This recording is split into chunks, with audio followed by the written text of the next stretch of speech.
Riddhapur महावितरणाच्या power बॉक्समधून fuse तोडून तांब्याच्या तारा चोरणारी टोळी सध्या गावातील परिसरात सक्रिय झाली असून शेकडो पॉवर बॉक्समधून तांब्याची चोरी करून चोरांनी पलायन केले आहे।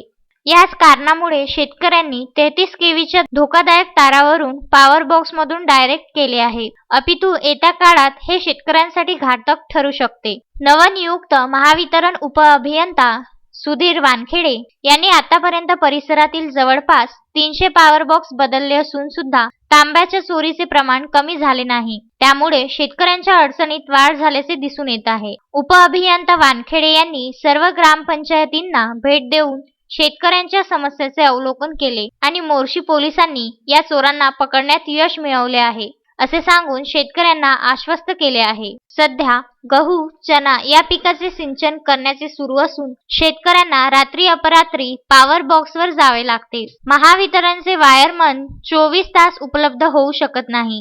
त्यामुळे परिसरातील सर्व पॉवर बॉक्स डायरेक्ट केले आहे, ज्यामुळे शेतकऱ्यांच्या जीवितास धोका निर्माण झाला आहे। गेल्या 1 वर्षापासून या पॉवर बॉक्समधून अज्ञात चोरांनी फ्यूज तोडून तांब्याच्या तारा चोरी करून पलायन केले आहे। महावितरण अधिकाऱ्यांना सूचना देऊनही फ्यूज लागले नाहीत। त्यामुळे मी स्वतःचे पैसे खर्च करून 3 फ्यूज बॉक्समध्ये लावले आहेत, असे गजानन ढोमणे यांनी म्हटले।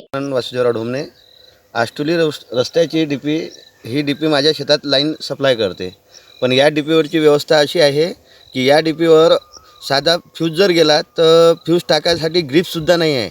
ग्रीप नसून आम्ही वारंवार कर्मचाऱ्याला फोन करतो की तुम्ही आम्हाला ग्रीप आणून द्या, आम्ही स्वतः फ्यूज टाकतो गेल्यानंतर। पण ते आम्हाला स्वतः ग्रीपा म्हणतात की आम्हाला ग्रीपा तुम्ही स्वतःच्या पैशाने विकत आणा, कंपनी आम्हाला एकचदा ग्रीप देते, दुसऱ्यांदा त्या ग्रीपा देत नाही। आम्ही स्वतःचे पैसे गोळा करून ग्रीपा टाकतो आणि बाकीचे जे इतर लोक चोरी करणारे लोक आहेत ते त्या ग्रीपा घेऊन पलायन करतात, फोडून टाकतात, त्यातला तांब्याचा तार ते चोरी करतात। असं करून आम्हाला हा शेतकऱ्याला कंपनीचाही त्रास होऊन राहिला आणि चोरांचा सुद्धा त्रास होऊन राहिला। तर यात आम्हाला काहीतरी तुम्ही तुमच्याकडून जे होत असेल ते आम्हाला तुम्ही व्यवस्थित करून द्यावे अशी आमची तुम्हाला विनंती आहे। एजाज खान, विदर्भ न्यूज, रिद्धपूर।